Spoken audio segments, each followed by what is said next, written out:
How long did it take you to understand that this was simply the regular everyday reality for Palestinians? How long did it take for you to no longer be surprised by what you were Few hearing? days, few days. Wow. Because look, I went to just trying to think. I went to a refugee camp, and I was speaking to a gentleman by the name of Munther. Just before that, I had spoken to some soldiers who were walking across an Islamic grave, with their boots, crunching through it and doing it on purpose. And I started to speak to them, and I got a bit of footage, and I said they're not real men because they were trying to tell me that I wasn't a real man if I didn't film. And they said, we could shoot you from anywhere. And I said, okay, good luck. Do whatever you need to do. They've walked off. I'm interviewing Munther, who is quite a well-known activist, at Dahisha refugee camp. And then I hear this,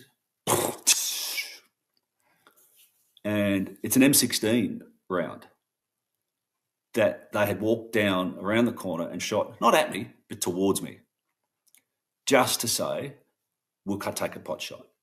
And during this interview, there's a mural of this young kid who was executed, 16 years old, coming home from school, had a school bag on, shot through probably, I don't know, 70 metres, 60 metres, maybe a little bit further. Big great door. But within that great door, there's another little door. When the gun comes through the little hole, and they shoot him through the heart and they kill him. So he's dead. His family, kids, because it's a community area. There's kids everywhere. But the soldiers come out at around 3 o'clock, between 1 and 3, depending on what school and how old. That's when they're coming home, and so this is when they start to do this to intimidate them. Well, they put a mural up. A great picture of this kid. There's bullet holes in the picture. So, it's planned, because every time these kids go home, not only do they have the memory of their friend being executed for doing nothing, only being a Palestinian, they have to walk past the picture. This is what can happen to me. This is what probably will happen to me, because the chances are pretty high. I visited another Mohammed El Kurd. You may know this name. The El Kurds have become famous because of Jacob, who said that if I don't steal it, somebody else will. So I met him, and he was a kid. He was 14 or 15 or 16 maybe where I first met him, and I knew that he was special. You could tell by the way he was speaking, and he would document. I was with a lady that could interpret for me. So he sort of opened up. It took him a while, because I'm definitely not an Arab. I'm more likely to be a Jewish guy than an Arab. And so it's sort of, a bit standoffish. And his front of his house was taken. So for years and years, every year he'd come home from his birthday, the family would be starting to build, years after getting the actual permit for the house. The family would go down to try and get the permit, and they'd say, look, no, come back, we'll give it to you maybe next stage. Long story short, they finished the front of their house, the renovation. Israelis come over, lock part of the house up. Within a few days, there's a bus coming down the street, a whole lot of Jews, some from America, some from Israel. And there's footage of this. And you can see young Mohammed El Kurd. He was 12 years old documenting this. So it's out there. They are dancing around in there, taking his home, East Jerusalem, Sheikh Jarrah. And he's now, he was voted, I think, like one of the most 100 or 50 most influential writers of people. He's brilliant. He gets labelled an anti-Semite.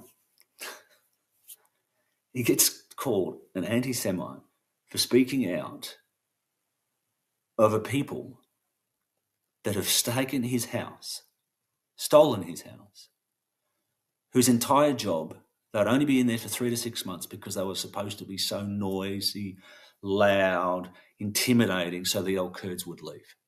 But he didn't leave. Now he's become somebody, which is fantastic. 100 metres up the road, there's another young guy, another Mohammed.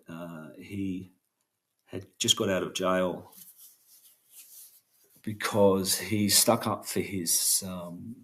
he came home and there were settlers beating his mother because there's a settlement very close. And so he went in and he got home and he was protecting his mother, fighting to get him off. He went to jail. He went to jail. The settlers didn't. Settlers didn't. And I said, you know, what do you want to do? And he said, he's a funny kid. And he said, look, I want to be a doctor. But he says, there's no point, Rob, because even if I got my degree, where am I going to work? Because, again, it's impossible. It's impossible.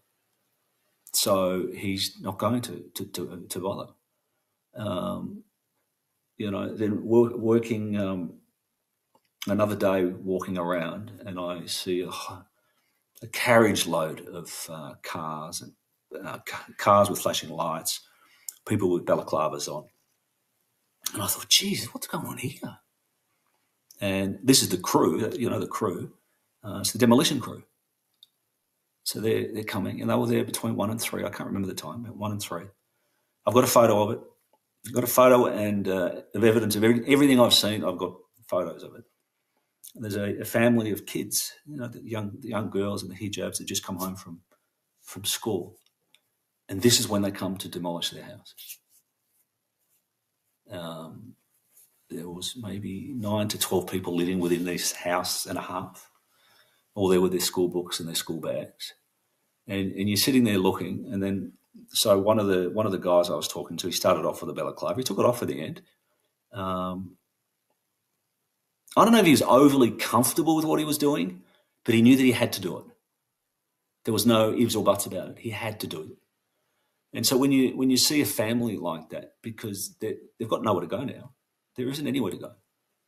The Israeli government don't say, look, we've demolished your house, we'll find a place.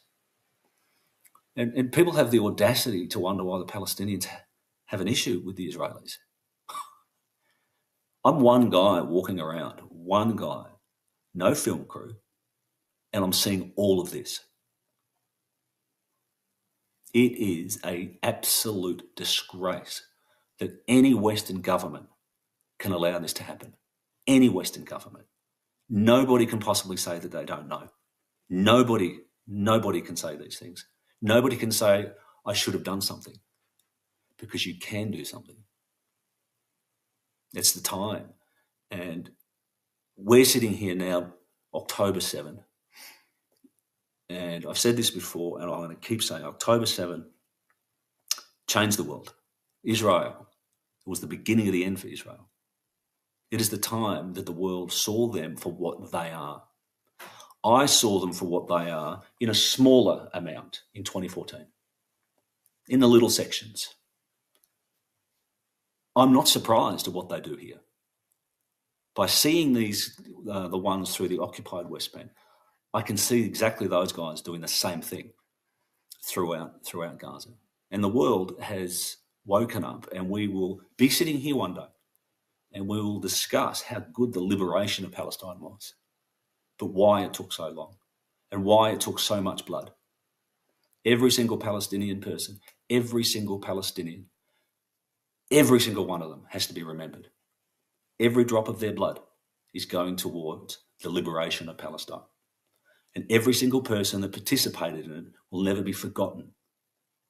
We will hold them to account. And anybody that hasn't spoken up, anybody that has ignored it, will not be forgotten either. That's where we're going. We just have to get there soon.